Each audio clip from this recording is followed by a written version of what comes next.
입니다. 아멘. 마태복음 28장 16절부터 20절 말씀, 분부한 것을 두 번째 시간, 바로 우리는 교회라는 것을 지난 3주에 걸쳐서 살펴봤고, 오늘 교회에 대해서 살펴볼 마지막 시간입니다. 여러분, 우리는, 아멘으로 여러분 화답합니다. 우리는 하나님의 백성입니다. 우리는 하나님의 자녀입니다. 우리는 구원받은 하나님의 귀한 자녀들입니다. 아멘. 왜냐하면 여러분, 예수 그리스도로 말미암아 죄와 사망으로부터 구원받아 영생, 곧 영원한 생명을 받은 자들이기 때문입니다. 아멘. 누구든 예수를 그리스도로 믿어, 예수를 메시아로 믿어, 예수를 구원자로 믿어, 예수를 세이버로 믿어, 예수를 구주로 믿어 시인하면 예수 그리스도께서 내 안에 들어와 그 순간부터 저와 여러분 안에서 예수 그리스도께서 먹고 마시며 늘 우리와 함께 하십니다. 아멘. 이처럼 예수를 그리스도여 살아계신 하나님의 아들이라 고백하여 예수 그리스도께서 항상 함께하는 사람 위에 예수님께서는 당신의 교회를 세우시겠다라고 말씀하셨습니다. 이곳에는 여러분 각자가 주님의 교회인 줄로 믿습니다. 동시에 예수 그리스도를 믿는 사람들의 공동체를 교회라 합니다. 그리고 교회는 빌립보 가이사라, 그러니까 세상의 한복판에 세워집니다. 그 세상의 한복판에서 우리는 주님의 교회로서, 그것이 각각의 교회이건 신앙의 공동체로서의 교회이건 모두 주님의 교회로서 우리는 주님의 뜻을 행하고 주님의 나라의 확장을 위해 살아갑니다. 우리가 단지 성공과 번영과 복과 안녕만을 구하지 않고 주님의 뜻과 나라를 위해 살아가야 하는 것은 바로 그때에, 우리가 주님의 뜻을 이루기 위해 살아갈 때에, 우리가 주님의 나라의 확장을 위해 살아갈 바로 그때에 주님께서 세상 끝날까지 우리와 함께 하시겠다라고 약속하셨기 때문입니다. 우리 20절 말씀 함께 읽습니다. 20절입니다. 오늘 본문 20절 말씀 다 함께 한 목소리로 읽습니다. 시작.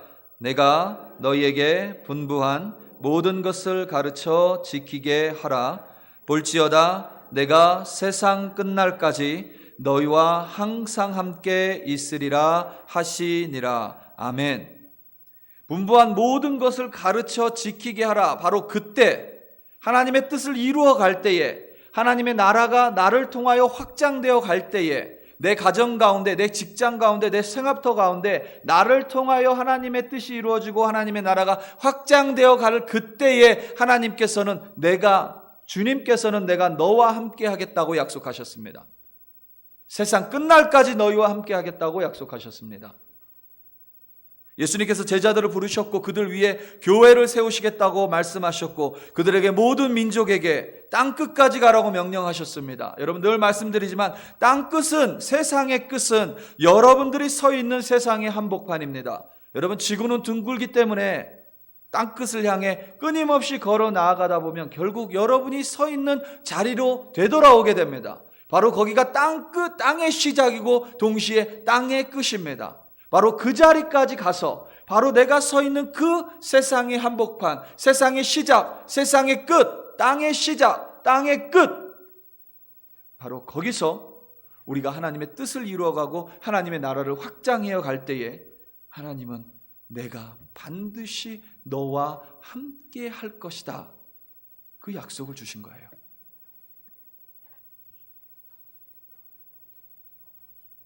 여러분의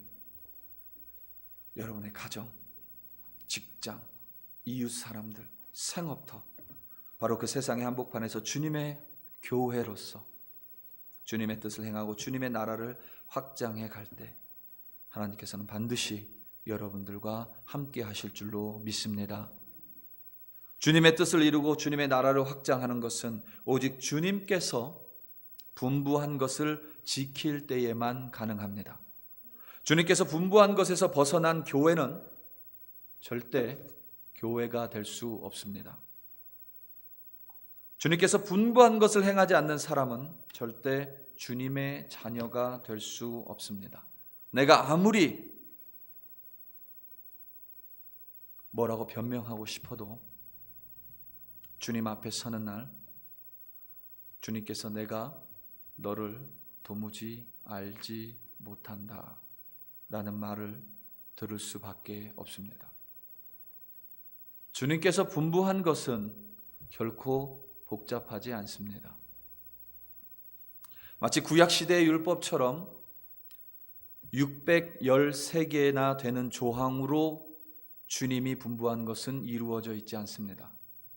흔히 말하는 모세의 율법은 613개의 조항으로 되어 있고 이런 것을 해라라는 조항이 248개이고 이런 것들은 하지 마라라는 금지 조항이 365개로 구성되어 있습니다. 그러니까 이 모세의 율법을 지키기 위해서는 여러분 어떻게 해야 돼요? 우리가 이렇게 해라라는 248개의 조항을 기억하고 있어야 되고 이렇게 하지 마라라는 365개의 조항을 기억해야만 주님의 분부한 대로 할 수 있는 것입니다. 주님은 그렇게 복잡하게 우리에게 주님의 명령을 주지 않으셨습니다. 주님이 우리에게 분부한 것, 커맨디드한 것은 그렇게 복잡하지 않아요. 만약에 지금 우리가 그 율법이 하나님께서 우리에게 분부한 모든 것들로 여겨서 그것을 지켜야 한다면 여러분 당장 우리는 613개를 달달 외워야 할 것입니다. 그냥 외우는 정도가 아니라 정말 여러분 달달 외워야 할 것이에요. 그래야 그거 지킬 것 아닙니까? 저부터도 여러분 그거 지킬 수 있는 사람이 있을까요? 저부터도 여러분 자신 없습니다. 지키는 게 문제가 아니라 613개를 외울 자신이 없습니다. 그걸 외울 자신이 없어요.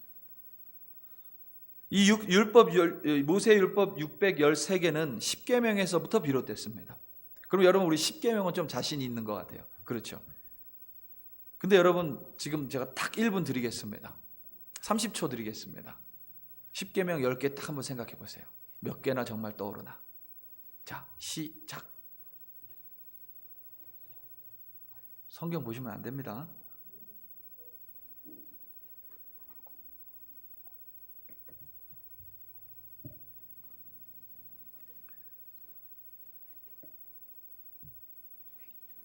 더 시간 안 들여도 되죠? 10계명을 모두 외우신 분들에게는 10개의 계명 모두 외우신 분들에게는 주님의 복이 임할 줄로 믿습니다. 아멘 소리가 안 큰 걸로 봐서 못 외우신 분들이 많다는 거겠죠. 못 외우신 분들에게는 주님의 복이 임해서 다음에는 꼭 외우게 될 줄로 믿습니다. 아멘. 아멘 소리가 큰 걸로 봐서 확실히 못 외우셨습니다. 아무튼 여러분 쉽지 않다는 거예요. 10개인데도 쉽지 않아요. 10개인데도 그렇잖아요. 10개인데도 쉽지 않아요. 외우는 것도 쉽지 않으니 행하는 것은 더 어려울 수밖에 없겠죠. 예수님께서 여러분 우리의 이런 연약함을 너무 잘 아시기 때문에 613개나 되는 모세의 율법이 10개의 계명, 그리고 그 10개의 계명도 너무 많다. 그래서 예수님이 딱 두 문장으로 그 계명을 줄이셨습니다. 압축하셔서 요약하셨어요. 그래서 누구라도 외울 수 있게, 그러니까 외우려고 노력하지 않아도 누구라도 돌고래보다 지능이 높다면 누구라도 외울 수 있는, 누구라도 그냥 잊어버리지 않게끔 예수님이 말씀 딱 만들어 주신 거예요. 우리 벌써 알죠, 여러분? 뭐예요? 하나님 사랑, 사람 사랑. 우리 하나님의 말씀 함께 좀 찾아보기 원합니다. 지난주와 동일하게 마태복음 22장 37절부터 40절 말씀, 마태복음 22장 37절부터 40절 말씀 우리 좀 함께 찾아보기 원합니다.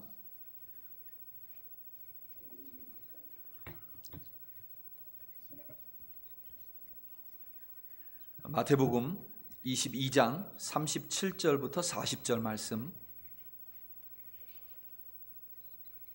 마태복음입니다. 22장 37절부터 40절 말씀. 여러분 눈으로 따라 읽으시기 바랍니다. 예수께서 이르시되 내 마음을 다하고 목숨을 다하고 뜻을 다하여 주 너의 하나님을 사랑하라 하셨으니 이것이 크고 첫째 되는 계명이요 둘째도 그와 같으니 내 이웃을 내 자신과 같이 사랑하라 하셨으니 이 두 계명이 온 율법과 선지자의 강령이니라. 아멘. 여러분 그 성경 구절을 좀 그대로 펴두시기 바랍니다. 그리고 저를 보시기 바랍니다. 역으로 말하면 여러분 온 율법 613개의 온 율법을 요약한 것이 10개의 십계명이고 그 십계명을 압축 요약한 것이 바로 하나님의 사랑 그리고 사람 사랑입니다. 이것을 네 글자로 줄이면 여러분 이 한국 사람들의 특권이에요. 이것을 네 글자로 줄일 수 있어요. 네 글자로 정말 딱 압축해서 줄이면 경천애인입니다. 경천애인. 경천애인. 경천애인. 여러분 요즘 세상의 키워드가 뭐예요? 저를 여러분 이렇게 보시기 바랍니다. 요즘 세상에 여러분 키워드가 뭐예요? 간단함이에요. simplicity. 간단함입니다. 요즘 세상의 키워드예요. 여러분 우리가 이름만 대면 아는 대표적인 회사들 있죠. 예를 들면 포드 자동차, 맥도날드, 스타벅스, 그 다음에 뭐 인앤아웃. 여러분 이들의 성공 요인 간단함에 있습니다. 간단해요. 모든 걸 대단히 간단하게 만들어 버립니다. 요즘 사람들은 복잡하면 어때요? 나 몰라 그러버립니다. 그래서 요즘 뉴스 여러분 이 스마트폰으로 뉴스 한번 읽어보신 분들은 알겠지만 뉴스 길이가 점점 짧아져요. 스크롤을 2번 다운 하잖아요. 그럼 사람들 안 읽습니다. 저도 그래요. 길잖아요. 그럼 탁탁탁 넘겨서 처음하고 끝부분만 읽습니다. 요즘 사람들이 그래요. 뉴스가 길잖아요. 아예 안 읽어버립니다. 그것도 귀찮아서 요즘 뭐예요? 듣는 뉴스 있잖아요. 보는 뉴스, 그 영상으로 보는 뉴스 있잖아요. 사람 안 읽어요. 사람들이 이제 간단한 걸 좋아합니다. 여러분 예수님께서 2000년 전에 이미 그 사실을 아셨던 것 같아요. 그래서 우리를 위해서 613개의 계명이 아니라 10개의 십계명이 아니라 그것도 길다. 이 두 가지만 기억해라. 딱 이 두 계명만 기억해라. 하나님 사랑하고 사람을 사랑하라. 우리는 한자 문화권이라서 이조차도 줄여서 딱 네 글자. 경천애인. 너무 여러분 쉽죠? 뭐 모르는 사람 없죠. 못 외워서 못 지키는 것 이제는 하나님 앞에 변명할 수 없습니다. 하나님 나 몰라서 못 지켰어요. 변명 못해요. 이게 어떻게 잊어버리겠어요? 경천애인은 잊어버릴 수도 있습니다. 그런데 하나님 사랑, 사람 사랑 그거 어떻게 잊어버리겠어요? 하나님을 사랑하는 것은 곧 하나님과 시간을 보내는 거예요. 그래서 여러분 하나님과의 시간을 우리가 제일 먼저 보내고 싶어서 하는 우리의 첫 번째 행위가 뭐예요? 우선순위. 우선순위. 우리 주일 예배 때문에 여러분 다른 시간하고 겹치지 않죠? 금요 기도회도 여러분 마찬가지예요. 내가 딱 금요 기도에 참석하겠다는 시간을 먼저 정해두는 겁니다. 그리고 누군가가 약속하면 아니 나는 그때는 안 되니까 다른 때로 합시다. 이렇게 가야 되지. 내가 이 우선순위를 먼저 안 정해놓으면 원래 금요 기도회를 가야 되는데 잠깐만 기다려봐. 거기는 매주 가는 거고 이거는 어쩌다 한 번이니까 이렇게 돼버린다는 거예요. 딱 우선순위가 여러분 정해져야 돼요. 하나님을 사랑한다라는 것은 결국 우선순위입니다. 저 여러분 말씀드렸잖아요. 사람을 사랑하는 건 항상 독점적이에요. 독점적. 제가 여러분 아내에게 당신만 사랑해 이렇게 돼야 되는 거예요. 그런데 제가 당신에게 당신도 사랑해 그러면 여러분 문제가 심각해지는 겁니다. 문제가 심각해져요. 하나님도 사랑해 그러면 여러분 문제가 심각해지는 겁니다. 하나님만 사랑해요. 그래서 우리의 시간, 우선순위를 하나님께만 두는 것 그게 우리의 하나님을 향한 사랑의 첫 번째 표현이에요. 첫 번째 표현.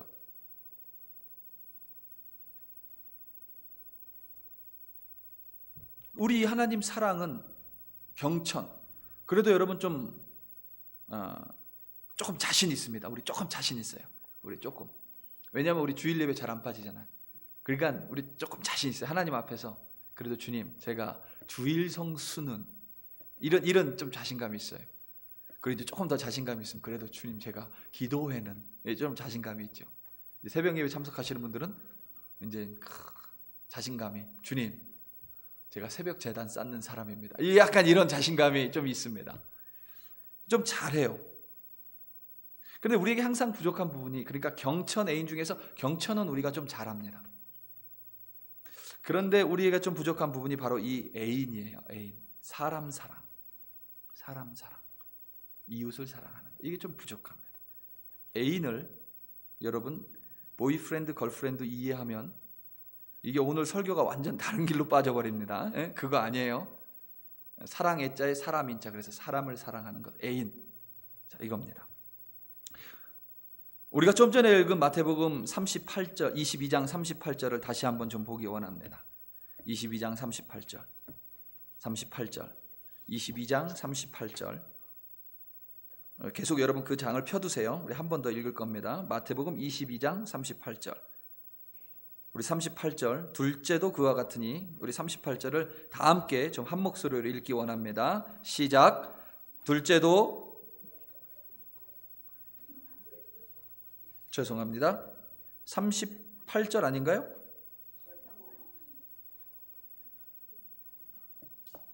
죄송합니다. 제가 설교를 여기다 다 적었는데 제가 좀 찾아볼게요.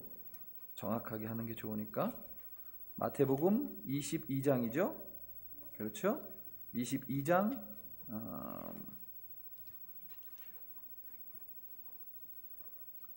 예, 알겠습니다. 마태복음 22장 39절입니다. 그렇죠? 39절. 죄송합니다. 제가 39절입니다. 39절 시작. 둘째도 그와 같으니 내 이웃을 내 자신과 같이 사랑하라 하셨으니. 아멘.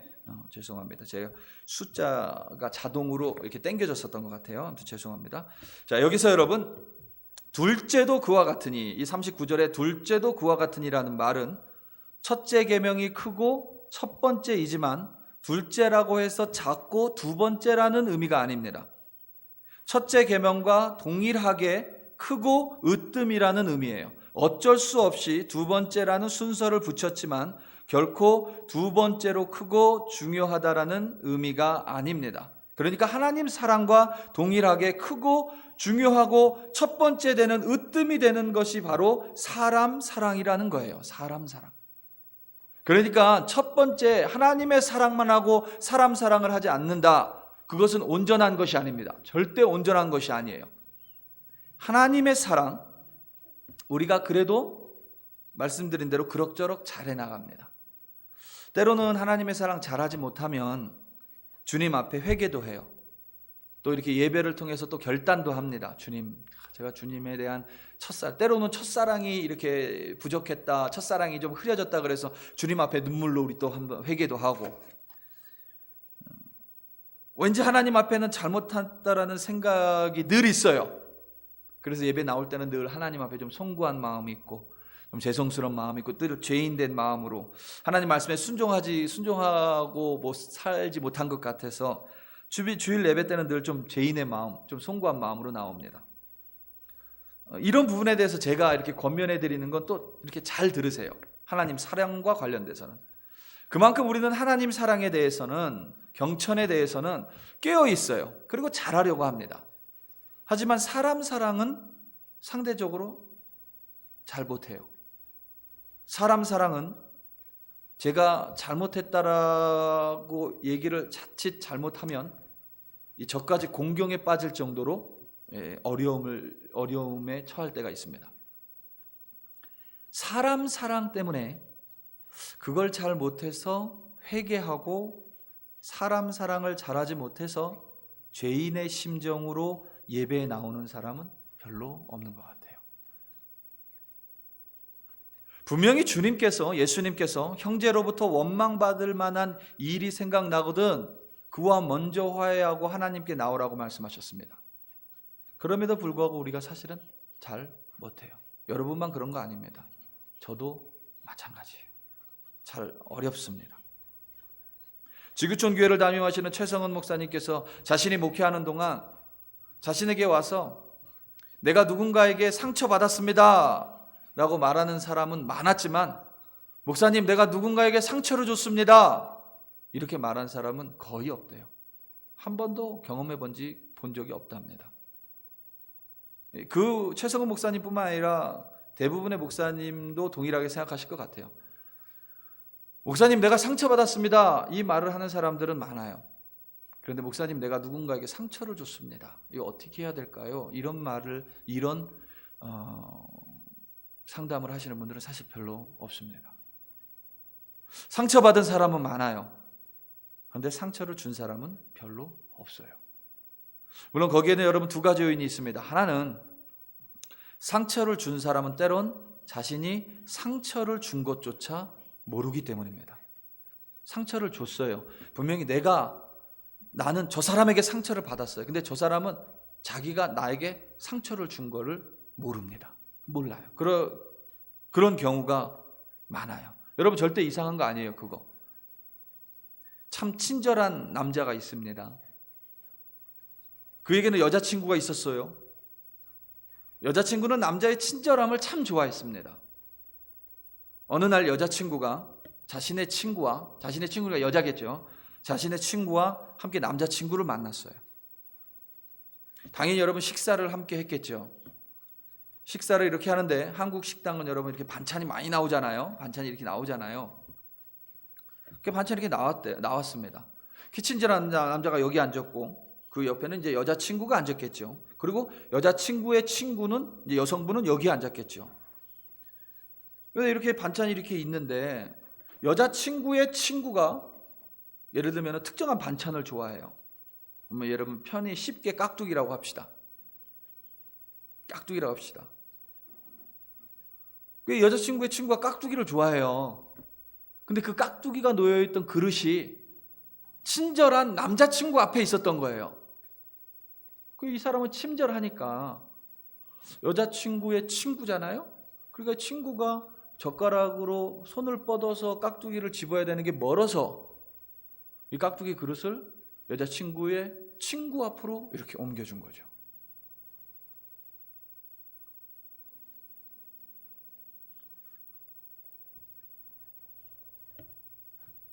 이때부터 왠지 알 수 없는 남자친구 옆에 앉아있는 이 여자친구로부터 남자친구는 알 수 없는 레이저를 받기 시작합니다. 남자친구 절대 이해할 수 없는 뭔가는 달라졌어요. 여자친구가 지금 뭐가 달라졌어. 뭔가 달라졌는데 모르겠어요. 나는 잘못한 게 없거든요. 나는 실수한 게 없는데.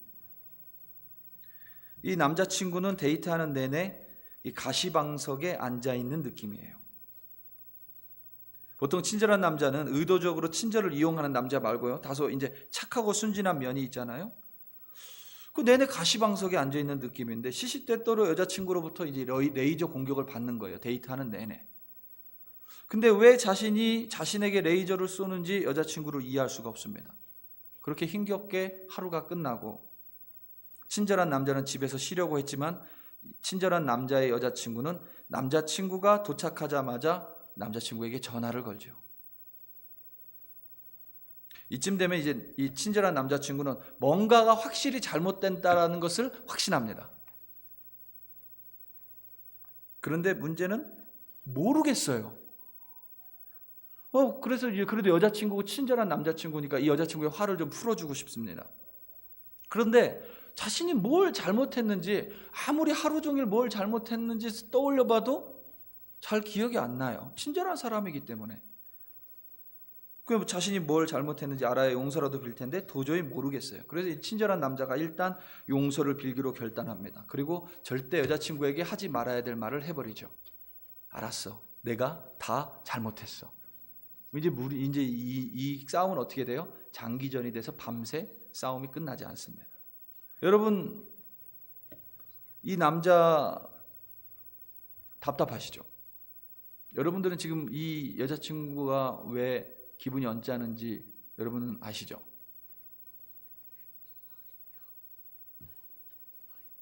물론 여러분 상처와 기분 나쁘게 하는 것과는 좀 다를 수 있지만 말이 다를 수 있지만 근본적으로는 동일합니다. 이 친절한 남자친구의 잘못이 뭐예요? 친절 아니에요. 친절 아니에요. 친절은 여러분 잘못이 아니죠. 친절은 좋은 거잖아요. 그것 때문에 친절이 여자친구의 감정을 상하게 할 일은 없죠. 진짜 잘못은 뭐냐면 무지함이에요. 무지함. 남자친구의 무지함. 반찬 그릇을 옮겨주지 말았어야죠. 옮겨주지 말았어야죠. 근데 친절한 남자친구는 친절하기 때문에 그냥 그게 자연스러운 행동이에요. 그런데 이제 옆에 있는 여자친구는 걔도 손도 있고 걔도 젓가락질 할 줄 알고 굳이 당신이 옮겨줄 필요가 뭐가 있냐, 이렇게 되는 거겠죠. 무지함 때문에 여러분 나에게 상처 주는 사람 있어요. 그 사람은 몰라요. 그 사람의 무지한 말과 행동 때문에 나는 상처받습니다. 근데 그 사람은 몰라요. 이렇게 여러분 무지함 때문에, 어떤 사람의 무지함 때문에 내가 그 사람을 사랑하지 못하고, 그 사람 때문에 기분이 언짢아지고, 그 사람 때문에 상처를 받고, 그 사람을 사랑하지 못하고, 그 사람 때문에 화가 나고, 그 사람 때문에 마음에 상처가 되고 잠을 못 잔다면 여러분만 손해입니다. 나만 손해예요.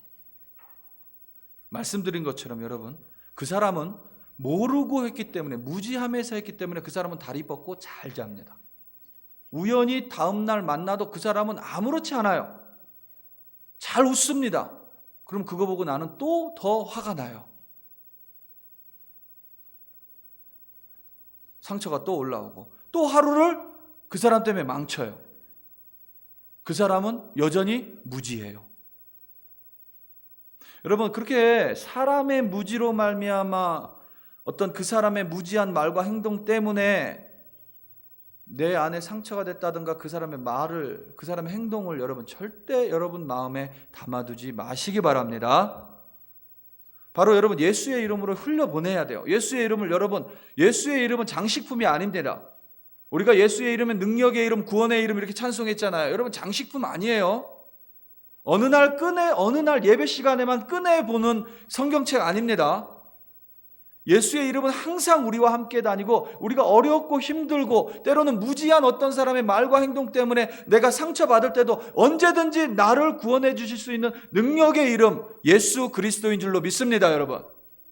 그래서 여러분 마음에 담아두지 마세요.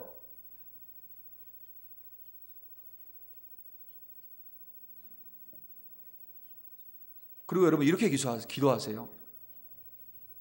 사람을 사랑하는 것이 우리 주님의 뜻이라고 했는데 제가 저 사람의 말과 행동을 흘려보내지 못하고 있습니다. 내가 그걸 마음에 담아두고 있습니다. 예수님, 나와 함께 계신 주님, 그 사람의 무지로 인한 말과 행동을 내 마음에 담아두지 않고 흘려보낼 수 있도록 예수님 도와주세요. 나와 함께 하신 예수님이 그것을 흘려보내실 줄로 믿음으로 기도합니다. 아멘. 여러분 이렇게 기도하시기 바랍니다. 제 그대로 워딩 그대로 안 하셔도 돼요. 근데 그렇게 기도하세요. 예수님, 나 이거 흘려보내기 원합니다. 이거 저 사람 무지한 사람이 한 걸 왜 내가 이걸 그렇게 왜 그렇게 귀하게 간직하고 있어야 됩니까? 그래서 이것 때문에 주님 오늘 새로 나에게 주신 하루인데도 오늘도 망치고, 또 일주일 지나서 그 사람 얼굴 또 보면 그 사람 또 봐서 그날 또 망치고, 그게 여러분 사단이 여러분들을 통해서 그날 하루를 망치게 하는 비법이에요. 그날 망치게 하고, 그날 하나님의 뜻이 이루어지지 않게 하고, 그날 하나님의 나라가 여러분들을 통해서 이루어지지 않게 하는 것. 우리의 힘으로 여러분 안 됩니다. 이상하게 우리는 그걸 꽉 잡아요. 예수의 이름으로, 능력의 이름으로 흘려보내는 여러분들 되시기를 예수님의 이름으로 축원합니다. 여러분, 흘려보내고 그 무지한 자들을 그냥 용납해 주세요. 저거 몰라서 그래. 용납해 주세요. 하나님께서도 여러분 무지한 자들을 용납해 주셨어요. 여러분 역대상에 보면 메레스 우사라는 사건이 있습니다. 그게 뭐냐면 다윗이 하나님의 언약궤를 예루살렘으로 가지고 오려고 할 때에 그 언약궤를 우사라는 사람의 인도하에 언약궤를 이 수레에 싣습니다. 그래서 이제 수레로 싣고 나오면서 땅이 고르지가 않으니까 이게 튀었던 거예요. 이 하나님의 언약궤가. 그때 우사가 하나님의 언약궤를 잡습니다. 하나님이 그 자리에서 우사를 치세요. 근데 우사를 왜 치신 거예요? 그 말씀대로 순종하지 않아서 그렇습니다. 하나님께서 하나님의 언약궤를 어떻게 옮기라고 말씀하셨냐면 반드시 레위 사람들을 통해 어깨에 짊어지라고 말씀하셨어요. 그런데 왜, 중요한 것은 왜 이 언약궤가 예루살렘 성전, 예루살렘에 없었느냐? 이게 여러분 빼앗겼어요. 사울 시대, 사울 왕 때 언약궤를 블레셋 사람들에게 빼앗겼습니다. 블레셋 사람들에게 빼앗겼는데 블레셋 사람들은 이 언약궤가 뭔지 잘 모르죠. 그런데 언약궤 때문에 이 사람들이 화를 당합니다. 그래서 야, 이게 보통 물건은 아닌가 보다. 이거 다시 이스라엘로 보내자. 그런데 자존심은 상한 거예요. 그래서 이거 어떻게 이스라엘로 보낼까? 그러면 암소 2마리를 데리고 와라. 암소 2마리인데 막 송아지를 난 암소 2마리 데리고 와라. 그래서 암소 2마리에게 멍에를 매게 하고, 그리고 수레에다가 이 하나님의 언약궤를 올려놔보자. 이게 어디로 가나? 수레로 옮깁니다. 수레로 옮긴 거예요. 근데 이게 이스라엘 땅으로 가죠. 그래서 블레셋으로부터 이 언약궤가 스스로 돌아옵니다. 잘 보세요. 블레셋 사람들은 하나님의 말씀을 모르죠. 하나님의 언약을 모릅니다. 그래서 이 사람들은 자신들이 할 수 있는 최선으로 언약궤를 수레로 옮겼어요. 하나님이 그들의 무지함 때문에 그들을 치지 않았습니다. 하나님 그들을 치지 않으셨어요. 그런데 하나님의 말씀을 알고 있는데도 그걸 순종하지 않은 웃사는 하나님이 치신 거예요. 하나님이 때로는 무지함에 대해서 좀 용납해 주실 때가 있어요. 우리도 마찬가지예요. 여러분 혹시 누군가가 몰라서, 여러분 그렇잖아요. 저를 모르는 사람이 저에 대해서 왈가불가해요. 그걸 여러분 뭐하러 기억하고 있어요?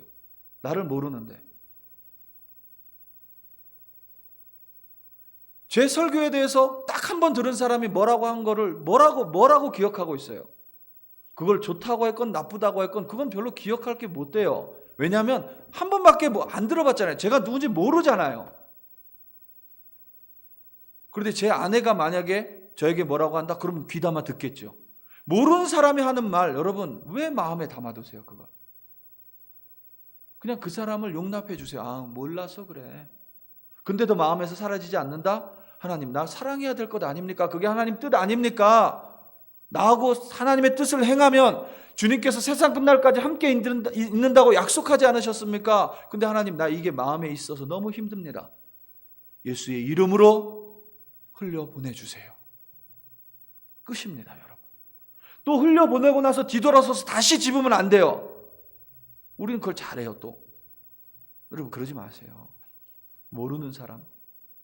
그것 때문에, 모르는 사람이 나에 대한 말과 행동 때문에 그 사람을 싫고 증오하고 그 사람에 대해서 화가 나고 억하심정이 생겨서 그 사람을 사랑하지 않는다면, 그 사람에게 하나님의 사랑으로 대하지 못한다면 나는 지금 사단의 뜻 안에 있는 거예요. 하나님의 말씀대로 순종하지 않는 사단의 뜻 안에. 절대 여러분 기억하시기 바랍니다. 나를 모르는 사람이 나에 대해서 말하고 행동했다.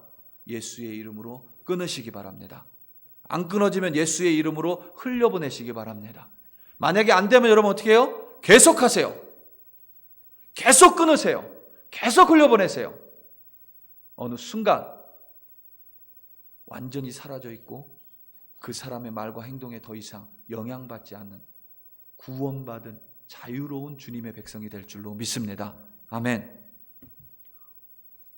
사도 바울도 여러분 마찬가지예요. 아직 하나님을 잘 모르는 사람, 그러니까 믿음이 좀 연약한 사람들, 이런 사람들을 사도 바울이 뭐라고 했어요? 그들 용납해 주라고 했습니다. 그냥 좀 받아들이라는 거예요. 그냥 내버려 두라는 겁니다.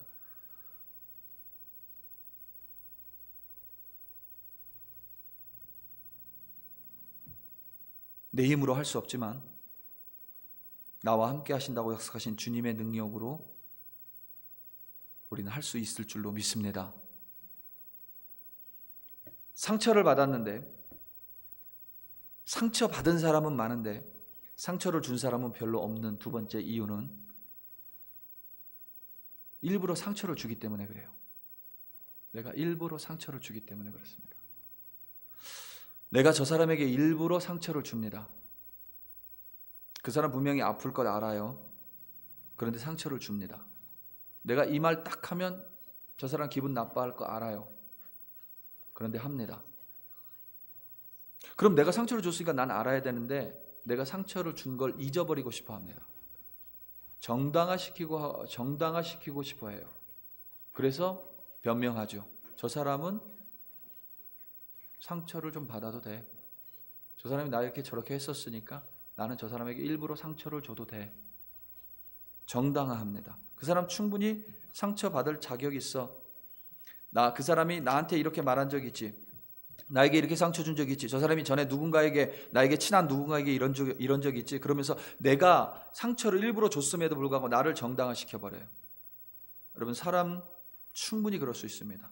다른 사람이 나에게 상처 준 거에 대해서는 우리는 대단히 민감하지만 내가 다른 사람에게 상처 준 것은 대단히 관대해집니다. 그게 우리의 모습이에요. 그래서 내가 다른 이에게 준 상처는 금세 잊어버립니다. 잊고 싶어하는 우리의 욕망인지도 모릅니다. 그래서 여러분, 상처받은 사람은 많은데 상처 준 사람은 별로 없어요. 상처받은 사람의 입장에서는 무지한 사람을 사랑하는 것보다 일부러 상처 준 사람을 사랑하는 것이 정말 더 어렵습니다. 제가 전에 어떤 짧은 글을 읽은 적이 있는데 제목이 뭐였냐면 남자는 모르는 여자의 여우짓, 이런 제목이 있었어요. 이런 제목. 남자는 모르는 여자의 여우짓. 저도 남자라서 읽으면서도 이게 무슨 여우짓이지? 그런 생각이 들었어요. 잘 기억도 안 나요. 별로 공감도 안 됐고. 중요한 건 뭐라면 아무튼 여우짓이라는 것이 뭐예요? 이미 알고 있는 행동을 의미하죠. 이미 알고 있는 행동, 일부러 하는 행동. 여러분, 사람은요, 칼 같은 사람이 있어요. 그리고 어떤 사람은 여러분 창 같은 사람이 있습니다. 또 어떤 사람은 화살 같은 사람이 있어요. 칼 같은 사람은 말과 행동으로 사람을 참 잘 뵙니다. 창 같은 사람은 말과 행동으로 다른 사람을 참 잘 찔러요. 활 같은 사람은 말과 행동으로 다른 사람을 참 잘 쏩니다. 좀 우스운 말이긴 하지만 특별히 한국 사람들 양궁의 귀재들이죠. 이번 올림픽도 금메달을 싹쓸이 했죠. 한국 사람들이 활을 얼마나 잘 쏘겠어요. 마음 한복판에 쏘아버립니다. 10점 만점짜리 쏘아버려요. 여러분, 그런 사람들이 있어요. 시도 때도 없이 화살 날립니다. 반대인 사람도 있어요. 어떤 사람은 다른 사람을 향해 담을 깊게 높게 올린 사람들이 있어요. 그 사람, 다른 사람, 나는 내 담 쌓는데 내가 누군가에게 왜 상처를 주냐? 그 담 쌓아요. 그래서 사람이 냉소적이 됩니다. 염세적이 돼요. 다른 사람을 어떻게 해요? 무시해요. 무시해서 다른 사람이 어떻게 상처를 받습니다. 저 사람 왜 이렇게 나를 무시하지? 상처를 받아요. 어떤 사람, 여러분 방패 같은 사람이 있어요. 방패 같은 사람은 여러분 다른 사람에게 상처 안 줄 것 같으세요? 방패를 갖고 있는 사람은 누가 나를 칼로 이렇게 내려치잖아요. 그럼 잘 막습니다. 근데 맞고 끝내는 것이 아니라 맞고 다시 밀어버려서 공격해요. 여러분, 제가 이렇게 말로 설명해서 그렇지 이미 우리 이와 같은 사실을 잘 알고 있습니다.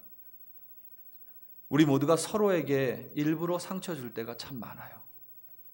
신학적으로 말하자면 그 이유는 여러분, 우리 모두가 죄인이기 때문에 그렇습니다. 죄인이기 때문에. 중요한 점은 그렇다고 우리가 사랑을 포기할 것인가? 그렇다고 우리가 사랑하지 않을 것인가? 만약에 여러분 그렇다고 사랑을 포기해버리면, 그렇다고 사랑하지 않아버리면, 사랑하지 못하면 주님의 뜻을 행하지 않는 것이고, 주님의 뜻을 행하지 않는 공동체는 절대 교회가 될 수 없습니다. 주님의 뜻을 행하지 않는 개개인은 교회가 될 수 없어요. 교회가 되지 못한다는 것으로 끝나는 것이 아니라 우리 구원이 걸린 문제입니다. 우리 구원이. 그렇게 여러분, 우리는 반드시 서로 사랑해야만 해요. 반드시 서로 사랑해야만 합니다. 하나님의 말씀 속에 그 서로 사랑하는 비법이 들어가 있어요. 오늘 말씀 39절을 다시 한번 읽기 원합니다. 39절입니다. 39절을 여러분 다시 한번 읽습니다. 39절 시작.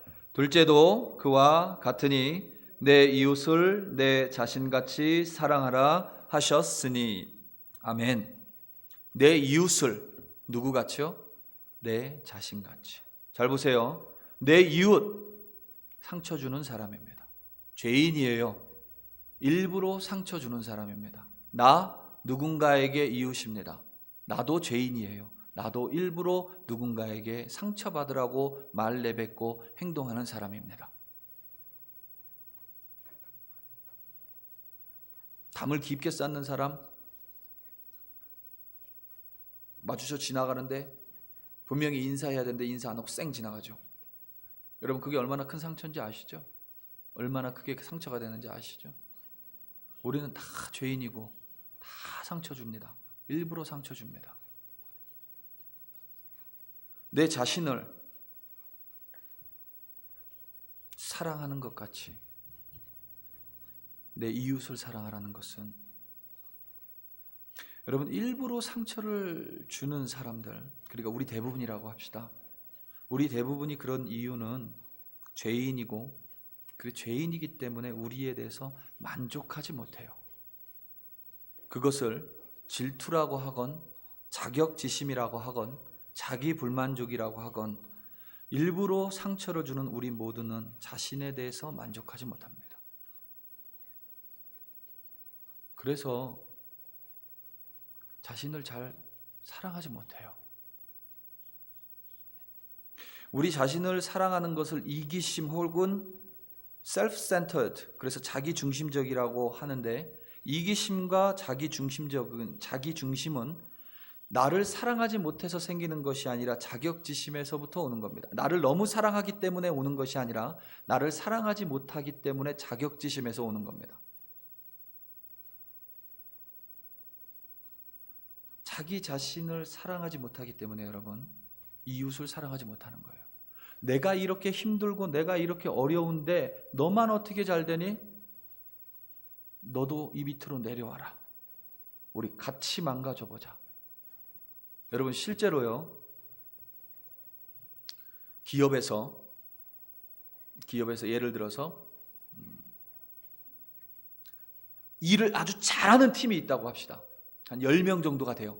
거기 있는 사람들은 다 잘해요. 그런데 우리는 뭐 어떻게 생각하냐면, 그런데 다른 팀에 일을 좀 못하는 한 사람이 있어요. 우리는 어떻게 생각하냐면, 이 일을 좀 잘 못하는 사람이 이 일을 잘하는 팀 안에 가면, 그러니까 그 중에서 한 명을 빼고 괜찮습니다. 자, 앉아 계세요. 괜찮습니다. 괜찮아요. 신경 쓰지 마세요. 어린아이니까 떠들지 로봇이었으면 안 떠들 거예요. 괜찮아요. 괜찮아요. 신경 쓰지 마세요. 괜찮아요.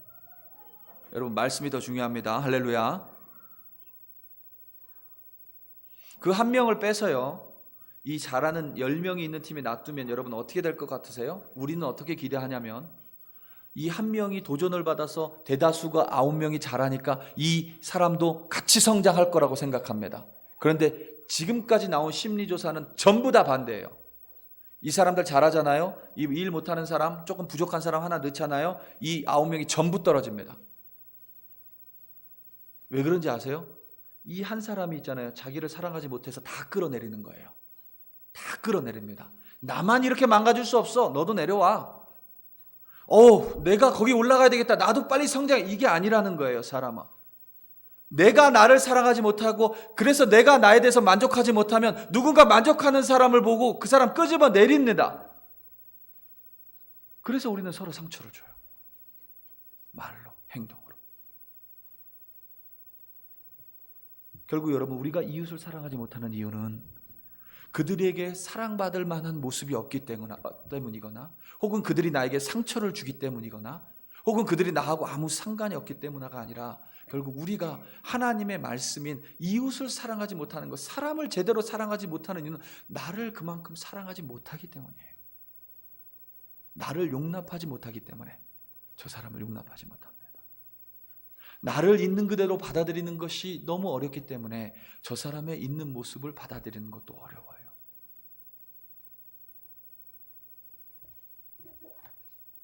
그래서 여러분, 사도 바울이 로마서에서, 우리는 로마서의 주제를 이신칭의로 봅니다. 그러니까 믿음으로 말미암아 의롭게 됐다고 보는데, 로마서의 진짜 주제는 뭐냐면 영광이에요. 하나님께 영광을 돌리는 것. 그런데 하나님께 영광을 돌리는 것은 어떻게 돌리는 것이냐? 로마의 교회는 이방인들과 유대인들이 함께 있는 교회입니다.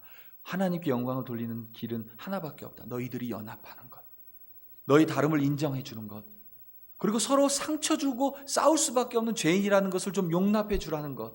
내가 부족하지만 자기 자신을 좀 사랑하고 나를 사랑하는 것만큼 다른 이 사람을 사랑하고 다른 사람을 용납해 주라는 것. 그것이 바로 하나님께 영광을 돌리는 가장 최고의 영광을 돌리는 방법이다. 그게 로마서의 사실은 여러분 결론입니다. 여러분, 우린 세상의 사람들과 더불어 살아가죠. 우리 자신이 한 사람 한 사람의 교회이기 때문에 하나님께서 우리를 늘 보호해 주시면 좋겠지만 하나님은 우리를 그렇게 마치 온실 속의 화초처럼 우리를 보호하지 않으십니다. 하나님은 우리가 하나님과 함께 강하게 나아가기 원하세요. 강하게 나아가는 건 어떻게 나아가기 원하시냐면 적극적으로 하나님께서 분부한 것들을 순종하고 그 말씀을 이루어 나가는 것입니다.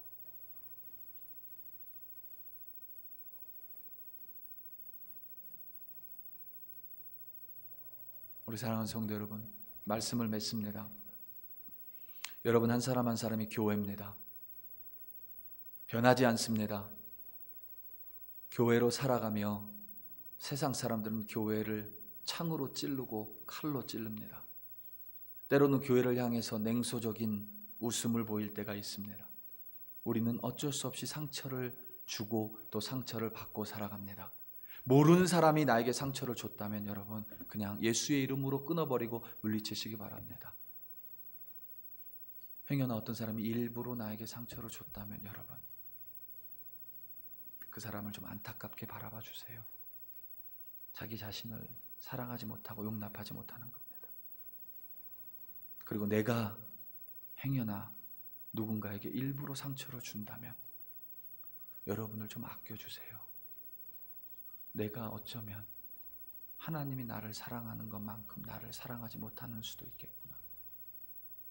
하나님이 여러분 얼만큼 사랑하세요? 만세 전에 여러분들을 창조하셨어요. 여러분 디자인하셨어요. 귀한 자라고 여러분 불러주셨어요. 아무나 하나님의 자녀 되는 것 아닙니다. 여러분 하나님의 자녀로 불러주시고 여러분 성령 때문에 예수를 그리스도라고 여러분 고백했어요. 그렇게 여러분 귀한 사람들이에요. 나를 좀 귀하게 여겨주세요. 나는 세상에서 최고 귀한 사람이야. 모든 사람이 나를 섬겨야 돼. 그건 귀하게 여기는 게 아닙니다. 자격지심 때문에 오는 교만함이에요.